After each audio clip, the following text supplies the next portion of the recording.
एक कानून पारित हुआ, 2024 वाले कानून को और बेहतर करके पारित हुआ। मूल मुद्दा ये है कि सरकार या कहें कि सरकारें छात्रों की परीक्षा ठीक से कराने में असफल है। धर्मेंद्र प्रधान जी को जो काम बहुत पहले करना चाहिए था, छात्रों के पुरजोर दबाव के बाद उन्होंने किया। समय से कर देते तो सरकार भी सहज रहती, या जिसको हम कहें कि छात्र भी इतने उत्तेजित, इतने आंदोलित नहीं होते। तो ये सीधे सीधे सरकार की गलती थी कि उन्होंने इसको एक्सेप्ट करने में बहुत देर की। मतलब वो पहले ही दिन त्यागपत्र हो जाना चाहिए था। और नहीं तो एक तरीका ये था कि पेपर लीक हुआ, पेपर लीक के बाद दोबारा आपने पेपर कराया, अच्छे से करा लिया, एयरफोर्स लगाया, पीएमओ ने मॉनिटर किया, पेपर हो गया। उस दिन धर्मेंद्र प्रधान वही वाला त्यागपत्र वाली चिट्ठी लिखते, जो लंबी सी चिट्ठी लिखी थी कि मेरी ये पीड़ा, ये पीड़ा, ये पीड़ा, तो उस दिन लिखते तो लोग कनेक्ट करते कि देश का शिक्षा मंत्री, उसको ये लगा कि छात्रों के साथ अन्याय हुआ और वो अच्छे से परीक्षा करा के अपना कोर्स करेक्शन, और अब आप नैतिक आधार पर त्याग। लेकिन अब जो त्याग पत्र है उसको अगर सत्ता पक्ष कह रहा है कि नैतिक आधार पर, तो थोड़ा तो सोचना चाहिए। मतलब एकदम से मक्खी नहीं निगली जाती, वो नैतिक आधार पर नहीं है, पूरी तरह से छात्रों के दबाव में है। नंबर एक। नंबर दो, ये जो छात्र आंदोलन में, और मैं तो बार बार कहता हूं, चूंकि मैं तो स्वयं छात्र आंदोलनों में रहा हूं, मैं चुनाव नहीं लड़ा हूं, लेकिन छात्र राजनीति और छात्र आंदोलन, इलाहाबाद विश्वविद्यालय को केंद्रीय विश्वविद्यालय बनाने का आंदोलन, उन सब में हम खूब शामिल रहे। और लाठीचार्ज होना और पत्थर चलना ये कोई घटना नहीं है, इसको पहले समझना होगा। किसी भी डेमोक्रेसी में आंदोलन होता है शांतिपूर्ण से, वो थोड़ा धक्का मुक्की होती है, फिर लाठीचार्ज होता है, फिर पत्थर उत्तर भी चलते हैं, पत्थर किसी को न लगे। लेकिन ये कोई ऐसी घटना नहीं इसके हल्ला। घटना क्या हुई? पहली बार जंतर मंतर पर, उसके इर्द गिर्द अराजक अपराधियों का समूह इकट्ठा हुआ, जो दिल्ली पुलिस बता रही कि लगभग 3000 अपराधी। पहली बार पुलिस वालों को घेर कर लिंच करने की कोशिश हुई। छात्र छात्राओं के साथ भी जो व्यवहार हुआ, वो आप लाठीचार्ज करने ठीक है, लेकिन पुलिस वाला कोई अभद्रता करे, ये तो नीच हरकत है। यानी हर तरफ से एक्सट्रीम हुआ। पहली बार संसद पर चढ़ गए लोग, यानी इसके पहले कब हुआ होगा पता नहीं हो, शायद वो गौरक्षा वाले संतों का जो आंदोलन था, राकेश जी शायद ध्यान में दिलाएंगे, तो जब गोली चलवा दी थी इंदिरा जी की सरकार ने, तब का शायद होगा। भला हुआ कि इस सरकार को इतना नियंत्रण रहा कि गोली नहीं चली।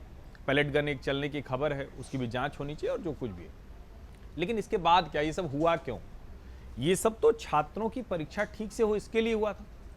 कोई मुझे बता दे कि प्रियंका जी और राहुल जी के भाषण में या खरगे जी के भाषण में कोई एक सुझाव था क्या? कोई सुझाव था क्या? इसको जरा देश के छात्र ध्यान से समझें। दरअसल विपक्ष ने छात्रों के साथ विश्वासघात किया, बेईमानी की। अगर आप ये कह रहे हैं कि ये नाटक, प्रहसन, हल्ला हंगामा करके विपक्ष के नाम सत्र हो गया, तो ईश्वर न करे कि ऐसा सत्र किसी के नाम, क्योंकि सत्र कैसे नाम होता है? आप अपनी चीजों पर जो मुद्दे हैं उस पर खड़े होइए। स्टैंडिंग तो मुद्दों पर होनी चाहिए ना। छात्रों के मुद्दे पर विपक्ष पूरी तरह से नाकाम रहा। कोई उसका सुझाव नहीं था, कोई कंस्ट्रक्टिव कोई भी सुझाव नहीं था, सिर्फ और सिर्फ अराजकता की कोशिश। और प्रियंका जी तो पता नहीं, मैं उनकी पढ़ाई लिखाई नहीं जानता हूं, लेकिन विद्वान लोग बताएंगे, उन्होंने इस देश के बड़े वैज्ञानिक, शानदार व्यक्ति, जिसका 150 से अधिक रिसर्च पेपर और जो रहा, गौमूत्र विशेषज्ञ कह दिया। अब मैं आता हूं उसी से, जो ये पप्पू यादव तो अपराधी रहे हैं, इसलिए मैं जोड़ रहा हूं कि अभी शायद वो ज्यादातर मामलों से बरी हो गए। अजीत सरकार हत्या में वो दोषी थे, उसके बाद वो हाईकोर्ट ने उनको बरी कर दिया, तो अब बरी हैं, अब तो हमारे माननीय सांसद हैं। लेकिन ऐसा व्यक्ति उनको मिला। दूसरा क्या, राम मंदिर चढ़ावा चोरी में जो लोग उसके दोषी थे वो जेल नहीं गए। एसआईटी ने जांच नहीं की वो जेल गए। पुजारी कहां था उसमें? मेरी आपत्ति वही है, कोई साधु कहां था उसमें? की पूरे तो एक तो पप्पू यादव, जो जिनके ऊपर खुद आपराधिक मामले रहे, दूसरा कोई साधु संत था नहीं, आपने भगवा वेश। तो प्रियंका जी गौमूत्र विशेषज्ञ कह के देश के एक बड़े वैज्ञानिक का उपहास कर रही हैं।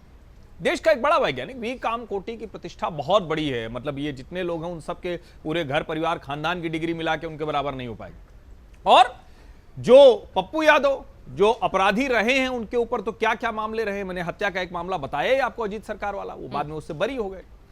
सवाल यहां यह है कि क्या हिंदू आस्था का मजाक ये विपक्ष की आदत हो गई है? तब मुझे 2018 का सोनिया जी का एक बयान याद आता है। 17 के चुनाव में राहुल गांधी टेंपल रन कर रहे थे। टेंपल रन वो मोबाइल पे नहीं खेल रहे थे, वो दरअसल मंदिर दौड़ रहे थे गुजरात चुनाव के लिए। तब सबसे अच्छी परफॉर्मेंस हुई थी हाल के वर्षों में कांग्रेस की। तो सोनिया जी से पूछा गया 2018 मुंबई में एक कॉन्क्लेव में कि ये क्यों, तो उन्होंने कहा कि भारतीय जनता पार्टी ने हमारी छवि एक मुस्लिम परस्त पार्टी की कर दी है। अब आपके सवाल के साथ आप जोड़ के देखिए, चर्च में कुछ हो उस पर ऐसा प्रहसन नहीं कर सकते, पता नहीं वेटिकन का दबाव होता है किसका होता है, मस्जिद मदरसे में हो उस पर नहीं कर सकते, पता नहीं कहां से दबाव आता है। तो ये प्रहसन प्रदर्शन, और वो भी तब जब यहां कार्रवाई हो गई, इस मामले में कार्रवाई हो गई। और मैं कह रहा हूं और भी कोई कार्रवाई, वो बहुत नीच कर्म था जिन्होंने चंदा चोरी किया है, चढ़ावा चोरी किया है, दान चोरी किया है, उनके खिलाफ कार्रवाई। मुझे लगता है संसद के सत्र की जो भूमिका होनी चाहिए वो दुर्भाग्यवश नहीं रही। आधा सत्र बीत गया है, हम उस पर कुछ कंस्ट्रक्टिव डिबेट चाह रहे थे। ये लोग जब बाहर प्रहसन और स्वांग कर रहे थे तब एक बहुत महत्वपूर्ण मृत्यु और जन्म के पंजीकरण से संबंधित एक विधेयक वो पारित हो गया। तो सवाल यहाँ है, क्या सचमुच ये सीरियस है? क्या वो बिजनेस जिसको बार बार कहा जाता है कि जो पार्लियामेंट का बिजनेस होता है, जो जनता से जुड़े मुद्दे होते हैं, उसको लेकर ये सीरियस है? मुझे नहीं लगता कि विपक्ष सीरियस है। उसको लगता है सिर्फ अराजकता करेंगे। जैसे धर्मेंद्र प्रधान का त्यागपत्र हुआ है वैसे मोदी जी दे दें, वैसे शाह जी दे दें और राहुल गांधी जाके प्रधानमंत्री बन जाए। लेकिन लोकतंत्र में ऐसा होता नहीं। एंटी डेमोक्रेटिक मैनर में विपक्ष व्यवहार कर रहा है। अगर आप ये वीडियो YouTube पर देख रहे हैं तो हमारे चैनल को सब्सक्राइब कर बेल आइकन दबाएं, और Facebook पर देख रहे हैं तो हमारे पेज को लाइक करें।